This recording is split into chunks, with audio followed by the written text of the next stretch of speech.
نحمده ونصلي ونسلم على رسوله الكريم وبعد فبسم اللہ الرحمن الرحیم۔ حضرت حاتم اصم رحمۃ اللہ تعالی علیہ کا ذکر خیر شروع کیا تھا اور آپ کو بتایا تھا کہ حضرت شفیق بلخی رحمۃ اللہ تعالی علیہ کے تربیت یافتہ شاگرد اور مرید تھے، اور آپ کے آگے ہزاروں بڑے بڑے بلند پایا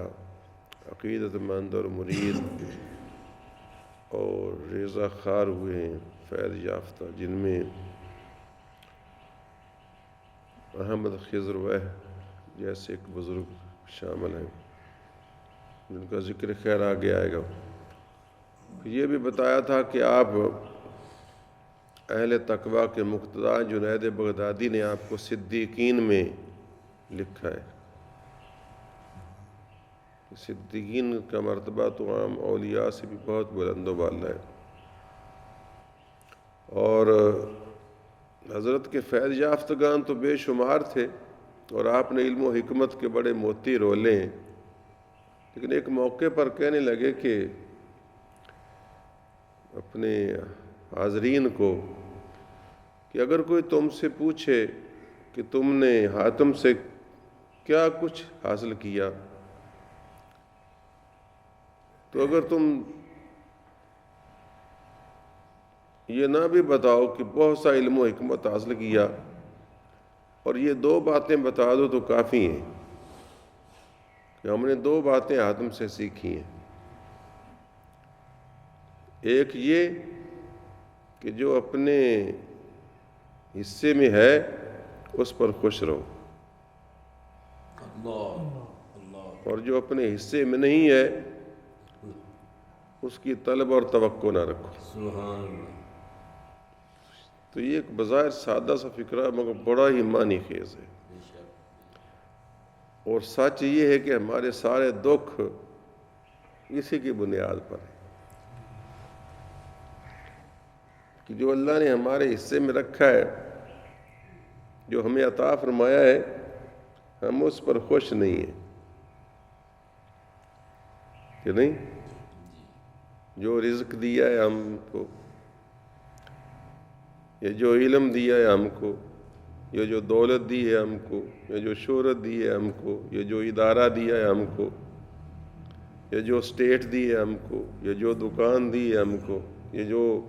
کلینک دیا ہے ہم کو، ہم کہتے نہیں یہ تھوڑا ہے، یہ نہیں، اس سے زیادہ ہونا چاہیے تھا۔ ٹھیکیدار کو بڑے ٹھیکے کی خواہش ہے، مدرسے والوں کو اس سے بڑا مدرسے یونیورسٹی کی خواہش ہے، اور یہ جو زیادہ کی خواہش، حالانکہ ہمارا ایمان ہے کہ اللہ نے جو لکھ دیا ہے جس کے لیے اس کو ملنا ہے اور وہی ملے گا۔ تو کیسی باریک بات کی، جو تمہارے حصے میں ہے اس پر خوش رہو، جو تمہارے حصے میں نہیں ہے اس کی طلب اور توقع نہ کرو، کیوں ظاہر کرو گے تو پھر پریشانی لوگے۔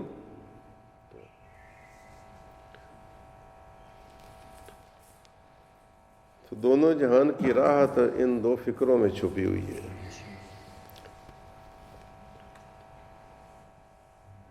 تو آپ کی ارشادات میں بڑے بڑے شاندار باتیں ہیں۔ ایک بار آپ نے اسی طرح محفل میں دوران وعظ، دوران گفتگو دعا کے لیے ہاتھ اٹھائے اور کہا مولا اس محفل میں جو سب سے زیادہ گناہ گار ہے، معصیت کار ہے، اس کی بخشش فرما دے۔ یعنی فکرہ کیا تھا، اے اللہ اس مجلس میں جو سب سے زیادہ گناہ گار اور معصیت کار ہے اس کی بخشش فرما دے۔ شاید آپ نے عجز کی وجہ سے اپنی ذات مراد لی ہو،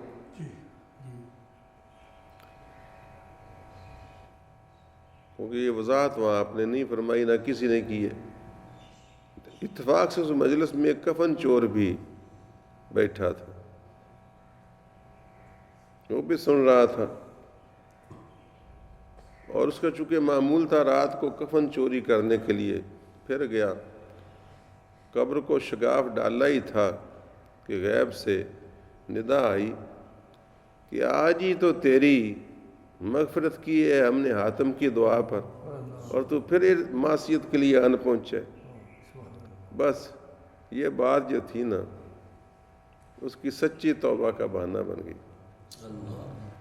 اور اس غیب کی ندا کو سنیے کہ آج ہی تو ہم نے تیری مغفرت کی تھی حاتم کی دعا کے نتیجے میں، اور تو پھر آج آ گیا معصیت کرنے کے لیے۔ اس طرح کے بھی عجیب و غریب راز ہیں۔ محمد راضی رحمۃ اللہ تعالیٰ علیہ کہ آپ کے فیض یافتہ بزرگ ہیں، وہ کہتے ہیں کہ میں نے ساری عمر آپ کو غصے کی حالت میں نہیں دیکھا، صرف ایک مرتبہ غصے کی حالت میں دیکھا، اور عجیب منظر تھا۔ ہوا یوں کہ آپ کسی ضرورت کے لیے بازار سے گزر رہے تھے، ادھر سے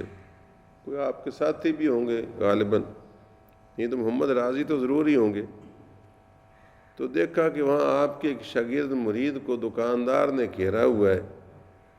اور اس پر بڑی سختی برت رہا ہے کہ میرا قرض دو۔ وہ بیچارہ غریب تھا، مفلس تھا، ابھی اس کے پاس رقم نہیں تھی یا ابھی وقت نہیں آیا ہوگا۔ پیش از وقت پہ تو ڈیمانڈ کرنے لگتے ہیں نا دکاندار، تو وہ معذرت کرتا تھا کہ مجھے چند دن کی مہلت دو، یہ چند دن کی مہلت رہتی ہے تو میں آپ کو دے دوں گا، لیکن وہ دکاندار اس کو مارنے پیٹنے پر اتر آیا۔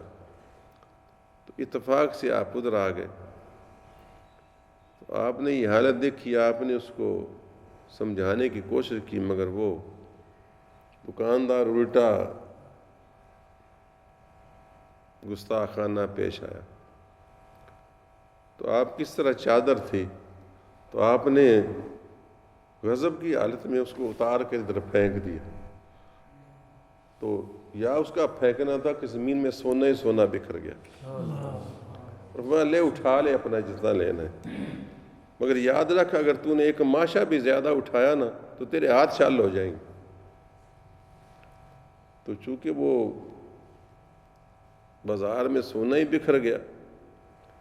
تو اب آپ جانتے ہیں کہ دکاندار کو، دنیا دار کو ہوس تو ہوتی ہے، تو اس نے کہا کہ کون سا پتہ چلتا ہے، اس نے جلدی سے اٹھایا کہ تھوڑا سا زائد ہی اٹھا لیا، یا اٹھانا تھا کہ دونوں ہاتھ ہی چھال ہو گئے۔ تو اس روز میں نے آپ کو غضب کی حالت میں دیکھا، ورنہ میں نے آپ کو کبھی غضب کی غصے کی حالت میں نہیں دیکھا۔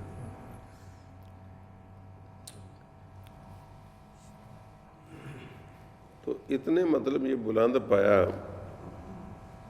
شخص ہیں، اور آپ کی بارگاہ سے فیوزات کا یعنی اس طرح دریا بہتا رہتا تھا۔ آپ کی وہ بات ہی دیکھو کتنی عجیب ہے کہ ایک مائی کی شرمندگی سے بچانے کے لیے آپ نے ساری عمر بولا بن کر گزار دی۔ کہنا آسان ہے، حتیٰ کہ نام ہی حاتم اسم مشہور ہو گیا، حاتم بولا۔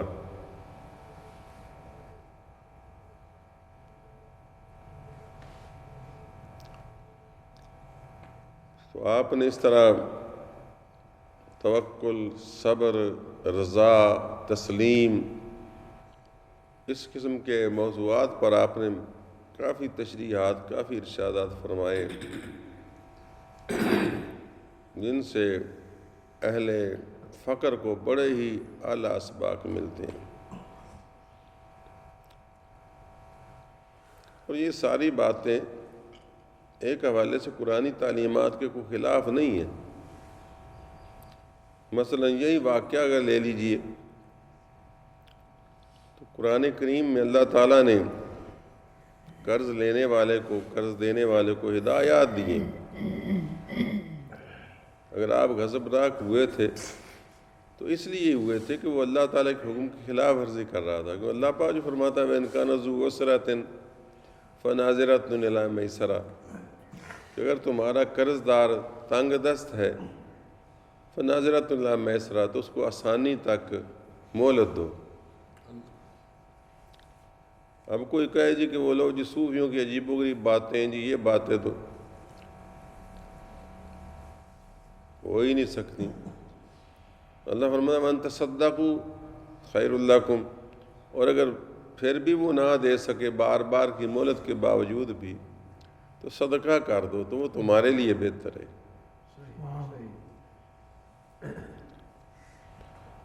تو آپ کا اس پر ناراضگی میں آنا کہ اس پر وہ زیادتی، اور اس کو پھر بھی آپ نے اس کو کچھ نہیں کہا، یعنی آپ کو ناراضگی آئی کہ تو اس میں آپ نے اس جلال کی حالت میں چادر پھینکی تو سونا ہی بکھر گیا۔ اب یہ آپ کی کرامت ہے کہ رسول اللہ صلی اللہ علیہ وسلم نے فرمایا کہ اگر میں چاہوں تو یہ پہاڑ سونے کے ہو کر میرے ساتھ چلیں، یا دوسرا کی حدیث بھی ہے کہ اگر میں چاہوں تو اللہ کریم مجھ کو اتنی استعداد اور اتنا کرم مجھ پر فرمایا کہ یہ پہاڑ سونے کے ہو کر میرے ساتھ چلے، مگر مجھے دنیا پسند نہیں ہے۔